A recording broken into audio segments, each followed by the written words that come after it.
Pour notre méditation du jour, nous toujours dans ce sujet qui a rapport avec le chrétien et les richesses matérielles. Nous insistons en pile sur la conception du chrétien concernant les richesses matérielles.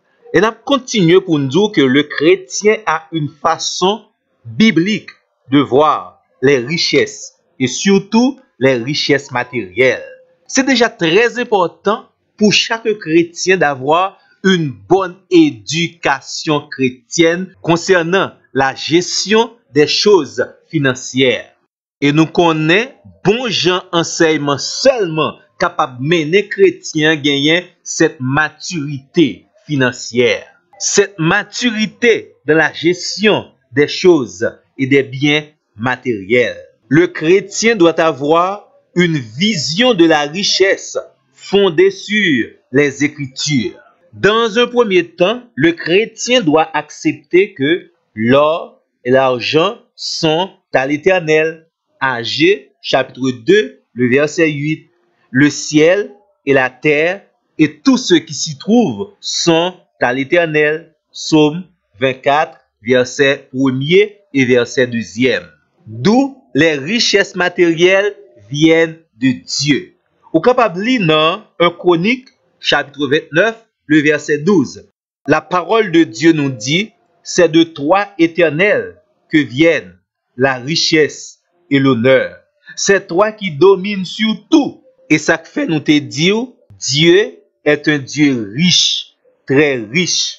Dans l'épître de Jacques, chapitre 1er, nous lisons cette parole de Dieu. Toute grâce excellente et tout don parfait descendent d'en haut, du Père des Lumières.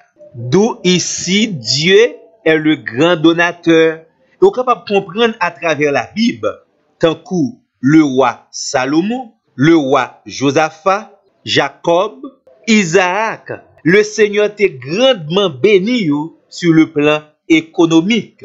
Et à tous les serviteurs et toutes les servantes de Dieu, le Seigneur fait des promesses que des riches récompenses terrestres attendent. Nous t'ai également dit que les richesses matérielles sont premièrement le résultat de la grâce ou bien de la manifestation de la grâce de Dieu dans votre vie. Deuxièmement, les richesses matérielles sont une conséquence de la qualité de votre vie dédiée et sanctifiée, c'est-à-dire mise à part pour Dieu.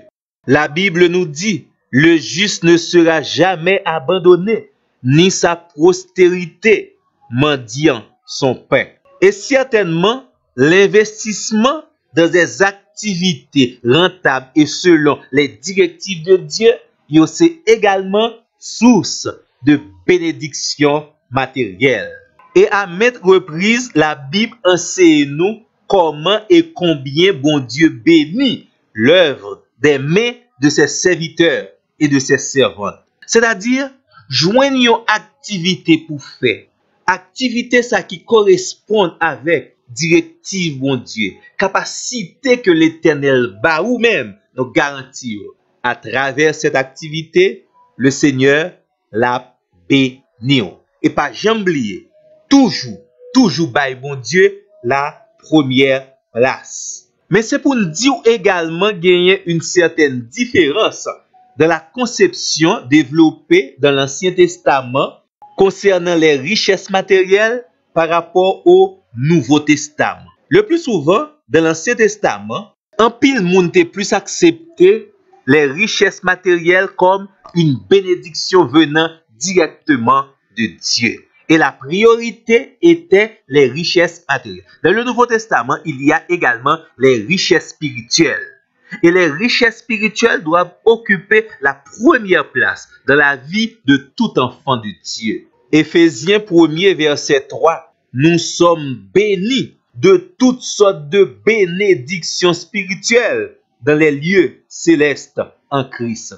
Dans le Nouveau Testament, on est capable de comprendre également, contrairement à Israël, Dieu n'a pas donné de terre, ni fait de promesses de richesses matérielles à l'Église, à son Église. Les richesses de l'Église sont surtout de nature spirituelle. Et Dieu ajoute. Lorsque vous courez après les richesses spirituelles, lorsque vous donnez la priorité aux richesses spirituelles, lorsque vous cherchez premièrement le royaume et la justice de Dieu, moi-même, m'a ajouté pour vous-même les richesses matérielles. Et concernant un premier texte dans le Nouveau Testament qui parlait des richesses matérielles, c'est dans la parabole que nous joignons dans Matthieu chapitre 13. La parabole du semeur, de la semence et des types de terrain. Dans verset 22, nous lisons parole ça.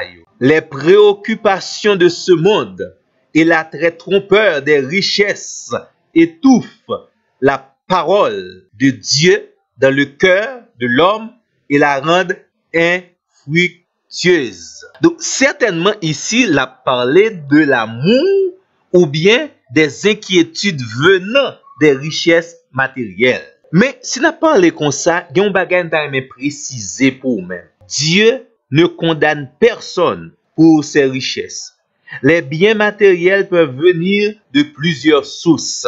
La seule chose et la plus importante, Dieu nous met en garde de ne pas les chercher davantage que Dieu et également de ne pas nous confier davantage dans les richesses matérielles qu'en Dieu. De toujours et toujours, Dieu doit avoir la priorité dans notre vie. C'est vrai, face aux exigences de la vie, ces paroles peuvent rester malheureusement sans effet dans notre vie. Mais la parole de Dieu nous dit, ces vérités ne sont pas toujours faciles à mettre en application. Mais en Philippiens 4, le verset 13, nous lisons, « Je peux tout par celui qui me fortifie. » Dieu a mis à votre disposition ce qu'il vous faut pour faire face aux difficultés de la vie.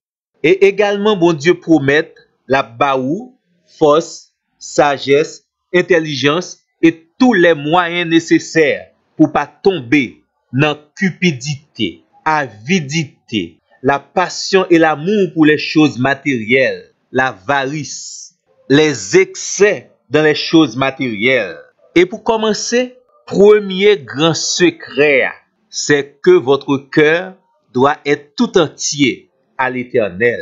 Secret que vous avez besoin pour gérer les choses matérielles, c'est de connaître avant tout Christ comme votre sauveur et quitter le Saint-Esprit, diriger, conformer la vie et l'esprit à toute bagaille qui selon la volonté de Dieu. L'autre fois encore, nous souhaitons bonne méditation et également bonne application. À la prochaine.